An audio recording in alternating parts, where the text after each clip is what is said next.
Bonjour à tous. Le 25 novembre, nous nous prononcerons sur l'initiative dite le droit suisse au lieu des juges étrangers, également appelée l'initiative sur l'autodétermination. On en parle, on en débat aujourd'hui avec deux politiciens nyonnais, à commencer par Marco Carenza. Bonjour. Bonjour. Conseiller communal UDC. À vos côtés, Sacha Voadon. Bonjour. Bonjour. Vous êtes conseiller communal PS. On commence avec vous. Pourquoi est-ce que vous vous opposez à cette initiative? On va préciser que, comme souvent d'ailleurs, l'UDC est seul contre tous dans cette votation. Pourquoi s'opposer à ce texte? Eh bien, je pense qu'il y a deux points fondamentaux pourquoi il faudrait refuser ce texte. C'est que si l'initiative passait, la Suisse perdrait en fiabilité, en crédibilité par rapport aux autres États avec lesquels elle est en lien avec des traités. Et puis, deuxièmement, pour faire bref aujourd'hui, c'est à mon avis une attaque contre la Convention européenne des droits de l'homme et la Cour européenne des droits de l'homme en particulier. Mais je pense qu'on y aura l'occasion de développer ça. Absolument, on va développer ces différents éléments et ces arguments. Marco Carenza, même question à l'inverse, pourquoi faut-il soutenir et voter oui à ce texte? Parce qu'en Suisse, c'est le peuple qui a le dernier mot, c'est ce que prévoit la Constitution. Malheureusement, nos autorités judiciaires et politiques ne sont pas du même avis depuis un certain nombre d'années. Par conséquent, nous avons lancé cette initiative qui ne vise pas à isoler la Suisse sur le plan international. Elle dit juste que s'il y a une contradiction entre la Constitution fédérale et un engagement international, c'est la Constitution qui prime et c'est le traité qui doit être renégocié et, au besoin, résilié. Sacha Voadon, quand on entend ce que nous dit Marco Carenza, on se dit finalement, ça semble assez logique de mettre le texte fondamental de la Suisse, à savoir la Constitution, au-dessus des autres lois. Eh bien, en particulier pour les droits de l'homme, parce que j'aimerais bien revenir là-dessus, on a parlé des traités, on pourra aussi le parler. La Convention européenne des droits de l'homme est un traité qui a été ratifié par la Suisse. Si on change au gré des initiatives la teneur de la Constitution et qu'on doit finalement de revenir sur notre parole et de manière unilatérale dire non, nous ne voulons plus ce traité, ce n'est pas acceptable au niveau international. Est-ce que c'est plausible qu'on revienne, par exemple, sur un traité comme celui-ci? Comme celui de la Cour européenne des droits de l'homme? Eh bien, peut-être, oui. Si l'initiative est passée, on ne sait pas encore comment elle va être mise en œuvre, mais c'est bien les droits de l'homme qui sont attaqués, les droits humains même, qui sont attaqués. Et on a d'autres manières aujourd'hui, au niveau parlementaire, de pouvoir renégocier les traités ou de faire pression pour renégocier ces traités. Ce que vous nous dites, c'est que finalement, le droit supérieur, en l'occurrence ce texte-là, est une sorte de garde-fou. Alors oui, c'est une sorte de garde-fou. Si on prend les droits fondamentaux, aujourd'hui, les tribunaux suisses utilisent les arrêts de la Cour européenne des droits de l'homme pour pouvoir sauvegarder les droits fondamentaux de tout un chacun ici. Et la Constitution en elle-même ne protège pas assez ces droits-là. C'est-à-dire qu'il n'y a pas vraiment... on se fondait sur les arrêts de la Cour européenne des droits de l'homme est beaucoup plus efficace pour protéger ces droits. Justement, une attaque contre le droit des individus, avec aussi finalement des possibilités de recours qui seront limitées. Finalement, ce texte, Marco Carenza, ce qui n'empêche pas des voies de recours et finalement la défense du citoyen face à l'État. Alors je vais rassurer M. Voadon sur ce sujet. L'initiative ne va pas engendrer résiliation de la Convention européenne des droits de l'homme. Pourquoi? Parce que dans notre Constitution, nous avons un catalogue de droits fondamentaux inspiré de la CEDH, mais qui va même beaucoup plus loin. Les maçons ont fait grève il y a quelques jours. Le droit à la grève est explicitement protégé par notre Constitution fédérale. Il ne l'est pas explicitement sous la CEDH. Alors, disons que la Constitution et la CEDH se recoupent. Ce qui pose problème, ce sont des jugements de la Cour européenne des droits de l'homme. Mais finalement, ces jugements, la Suisse ne serait pas la première à devoir les ignorer si l'initiative passe. Et nous n'aurons pas forcément besoin de résilier la Convention. Il suffira d'ignorer les arrêts de la Cour qui seront contraires à la Constitution fédérale, par exemple en matière de renvoi des étrangers criminels. Et ce serait... ça fait tiquer, M. Voadon. Oui, ça me fait tiquer. Je vais juste ajouter une chose encore, c'est que nous ne serions pas le premier pays à le faire. L'Allemagne prévoit, la Cour suprême allemande prévoit que si il y a un arrêt de la Cour européenne des droits de l'homme qui est contraire à sa loi fondamentale, la Constitution, alors elle peut l'ignorer et appliquer sa Constitution. Sacha Voadon. Mais je crois que ça dénote quand même un esprit assez revanchard de la part de votre parti, M. Carenza. Je vois très bien quel arrêt vous faites référence, vous en parlez dans vos flyers, on l'a bien vu. C'était l'arrêt du 12 octobre 2012 où justement un criminel étranger, un tribunal fédéral a utilisé un arrêt de la Cour européenne des droits de l'homme pour qu'une personne qui devait être expulsée ne le soit pas. Alors évidemment, ça fait tiquer l'UDC qui avait fait voter cette initiative en 2010 pour le renvoi des criminels étrangers, et que la justice a utilisé le dispositif légal qui existe aujourd'hui, qui protège justement les droits fondamentaux, mais aussi tient compte de cette initiative-là. Et puisque l'initiative n'a pas été appliquée dans le sens que l'UDC préconisait, eh bien, on se retrouve avec une initiative qui dit, et qui va après parler de démocratie, de démocratie directe, pour dire, non, en fait, ça ne nous va pas, et on veut mettre cette Constitution au-dessus des arrêts de la Cour européenne des droits de l'homme. Alors arrêtons-nous un instant là-dessus, au-delà des arguments juridiques qu'on a entendus, là on arrive sur le terrain politique. Ouais.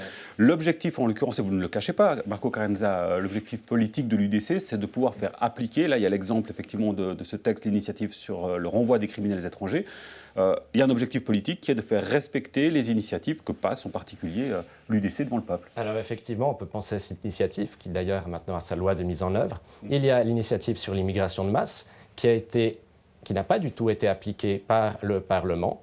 Il y a eu zéro application, ce qui est absolument choquant. Mais maintenant, c'est vrai qu'on pourrait se dire, mais en fait, c'est l'UDC qui veut faire passer ces initiatives. Mais si on pense par exemple à l'initiative des Verts sur les aliments équitables, qui était refusée il y a à peu près un mois, sauf erreur, un peu plus. Septembre, oui. Voilà, tout à fait. Cette initiative contredisait, entrait en contradiction avec les accords de l'Organisation mondiale du commerce. Donc, si le peuple avait accepté l'initiative, le Parlement, le Conseil fédéral aurait pu dire que non, on ne va pas appliquer cette initiative, ou on va l'appliquer partiellement, parce qu'elle contrevient à des obligations de droit international. C'est ça l'enjeu. Ce n'est pas une question de gauche, de droite, d'UDC ou de Parti socialiste. C'est vraiment pour faire appliquer les décisions populaires, parce qu'il faut se dire une chose, c'est que le droit international interdit effectivement de signer un traité et ensuite de ne pas l'appliquer. Ça, c'est le principe pacta sunt servanda. Par contre, le droit international n'interdit pas de renégocier ou de résilier un traité. Mais justement, et sur ce point-là, il y a la question de la crédibilité de la Suisse. C'est ce que disait Sacha Voidant par rapport finalement aux partenaires. La Suisse a quand même une position au niveau international qui a cette image de fiabilité. Est-ce que ça ne remet pas en cause justement sur la scène internationale la position de la Suisse ? Il faut se dire que le peuple suisse est raisonnable. Il rejette souvent les initiatives extrêmes comme EcoPop. Et par conséquent, je ne pense pas qu'on aura une avalanche de traités à dénoncer si l'initiative passe. Il faut se dire que le Parlement et le Conseil fédéral vérifient toujours la constitutionnalité des traités qui sont acceptés. Ce qui explique peut-être pourquoi certains textes de l'UDC n'ont pas été appliqués, justement. Alors non, les textes de l'UDC ont modifié la Constitution. Par contre, les autorités invoquent des obligations de droit international pour ne pas appliquer ces textes. Mais comme je l'ai déjà dit, ça peut aussi concerner des traités, enfin des initiatives venant d'autres parties. Peut-être un jour, quand l'Union européenne voudra nous imposer ces conditions de travail, ces conditions pour les travailleurs, peut-être à ce moment-là, les syndicats seront très contents de pouvoir lancer une initiative pour protéger les travailleurs et ils seront très contents qu'elle puisse être appliquée. Sacha Voidant, quand on voit le texte de l'initiative, c'est un texte qui est relativement large, qui laisse une certaine marge de manœuvre aux autorités, au Parlement, dans l'interprétation et dans l'application. Finalement, est-ce que vous ne montrez pas un épouvantail pour faire peur, et qu'on l'a vu avec les différents textes, notamment de l'UDC, entre la votation populaire et l'application, il y a parfois un fossé ? Oui, mais c'est une erreur de dire qu'on agite un épouvantail. Aujourd'hui, le texte tel qu'il est aujourd'hui nous permet justement cette liberté d'appréciation qui est déjà en main des autorités politiques. Alors évidemment, on parle de démocratie directe, on parle de la voix du peuple qui devrait être fondamentale. Je rappelle tout de même que le droit d'initiative n'a jamais été à la fondation de la Suisse, elle est arrivée bien plus tard, elle est arrivée tellement tard que j'ai connu quelqu'un, mon arrière-grand-père, qui est né 2 ans après la première initiative fédérale. C'est en 1893, et puis c'est un sujet qui pourrait refaire débat aujourd'hui, c'était sur l'interdiction de l'abattage des viandes de boucherie en 1893.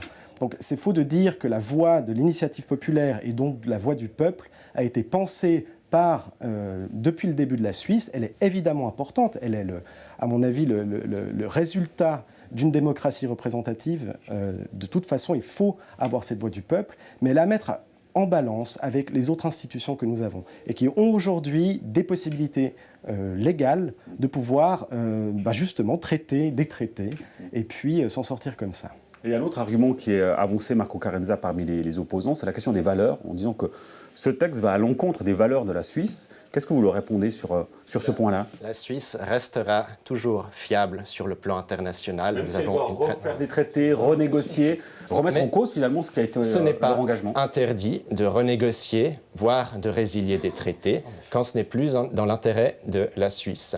Et si le peuple se prononce en faveur d'initiatives pour modifier ses valeurs, la Constitution fédérale, c'est l'ADN de notre pays. Et c'est cet ADN qui doit primer, même si des engagements internationaux s'y opposent. On le voit, Sacha Vadon. La Constitution suisse, parce que je l'ai aussi, comme on l'a dit, il y a quand même une phrase qui dit que la force de la communauté se mesure au bien-être du plus faible de ses membres, ce que, par exemple, les traités comme la CEDH protègent tout ce chapitre 2 des droits fondamentaux. Donc voilà, et moi je pense que justement, cette démocratie directe est possible, mais on aurait pu, si vous voulez mettre en œuvre vos initiatives, il y a d'autres manières de faire qui ont beaucoup été discutées, il y a des solutions possibles. Par exemple, l'initiative législative.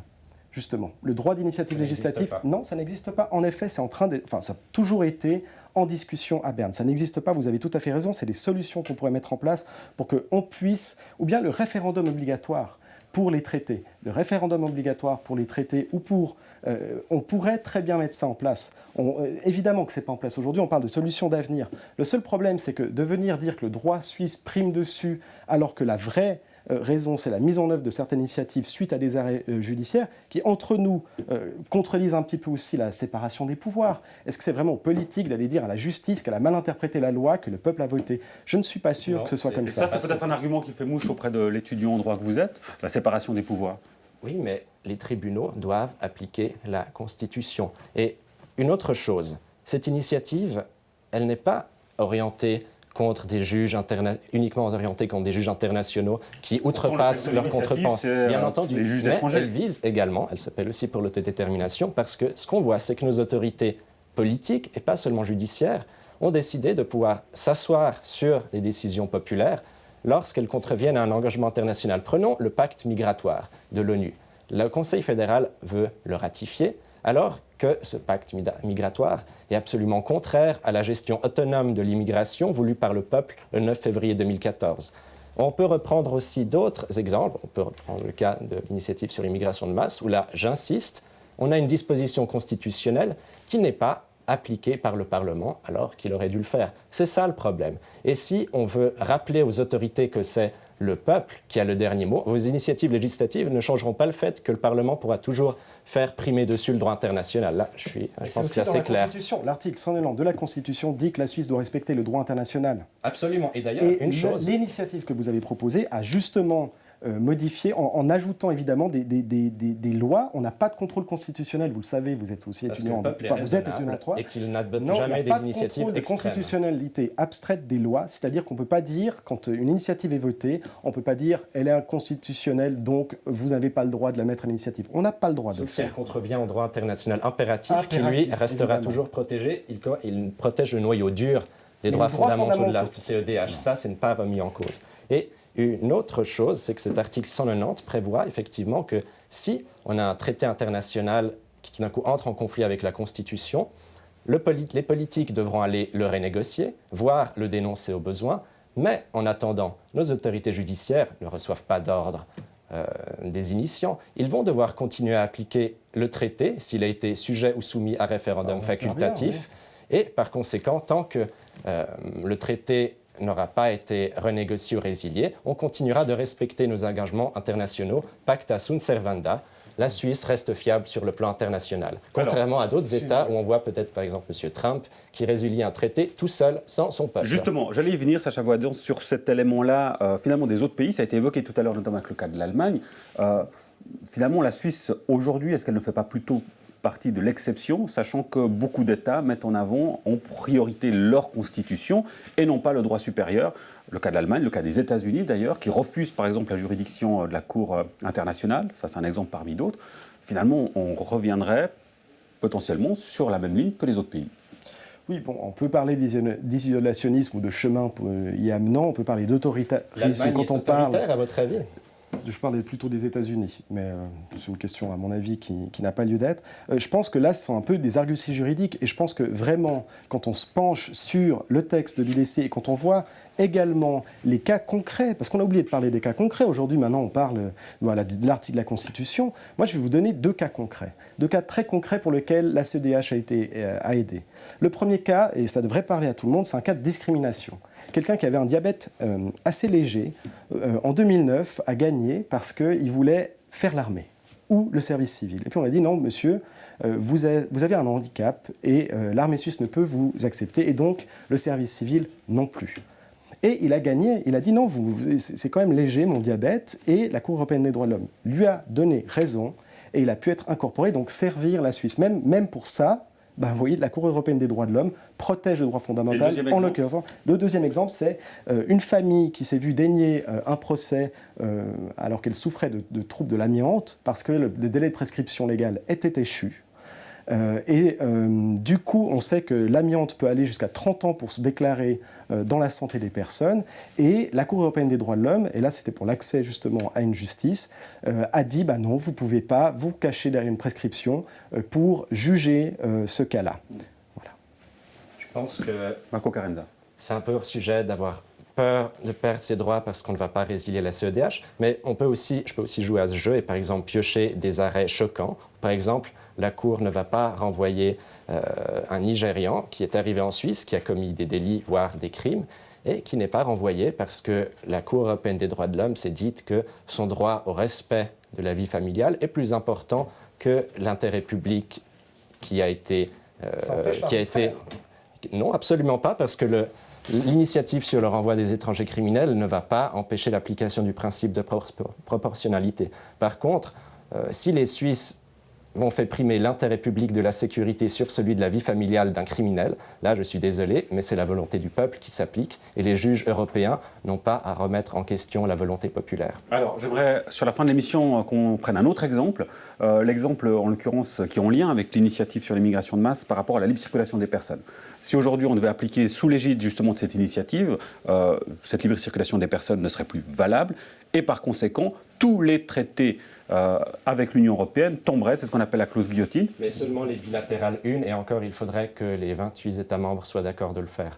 Mais de toute manière, je ne pense plus que ce soit une question de débat, puisque le Parlement était censé appliquer cette initiative. Le Conseil fédéral et le Parlement ne l'ont pas fait. Par conséquent, l'UDC reviendra avec une nouvelle initiative, comme ça le peuple pourra à nouveau se prononcer dessus. Mais ce n'est pas satisfaisant de se dire que des initiés ont besoin de revenir 2 fois devant le peuple pour appliquer un texte qui a été déjà accepté par le peuple une première fois. Le peuple s'est déjà prononcé contre la libre circulation des personnes en votant oui le 9 février. Il n'est pas normal qu'un parti doive à nouveau récolter des signatures pour, entre guillemets, enfoncer le clou, alors que c'est la Constitution qui devrait primer.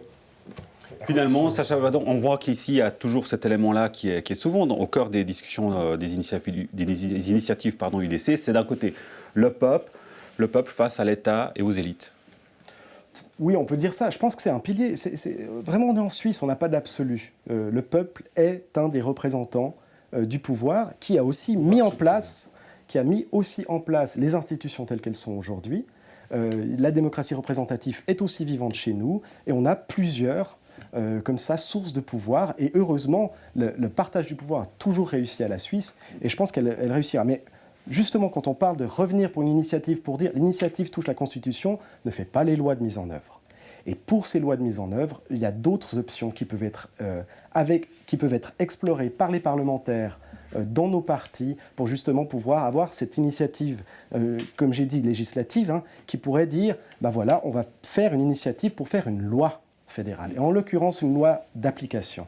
Ça ne change rien parce que la loi fédérale devra de toute manière respecter les engagements internationaux sur la pratique actuelle. Non, mais ça changera, c'est-à-dire que quand vous avez mis une initiative, après vous pouvez aussi voter sur comment vous voulez la mettre en place. Et le peuple pourra décider si c'est acceptable ou pas. Et c'est beaucoup moins général. Aujourd'hui, on lance des initiatives générales et après on se plaint qu'elles sont mal mises en œuvre. Sacha Vadon, conseiller communal PS, et Marco Carenza, conseiller communal UDC, tous les deux en ville de Nyon. Merci beaucoup pour avoir croisé le fer sur le plateau d'NRTV. On a compris, on ne va pas vous mettre d'accord. Ce sera le peuple qui va décider. décidé, c'est le 25 novembre. Il y a une chose qui, à mon avis, vous serez d'accord là-dessus, c'est que c'est un enjeu crucial concernant le droit et justement les éléments liés à la démocratie en Suisse. Voilà. En tout cas, là-dessus, vous êtes d'accord. Pour le reste, c'est une autre histoire. Merci à vous pour bien votre fidélité. On se retrouve la semaine prochaine pour un nouveau débat et rendez-vous donc le 25 novembre pour cet objet de votation. Il y en a d'autres, on y reviendra certainement également sur les autres objets de votation. Bonne suite de programme sur NRTV. À la semaine prochaine.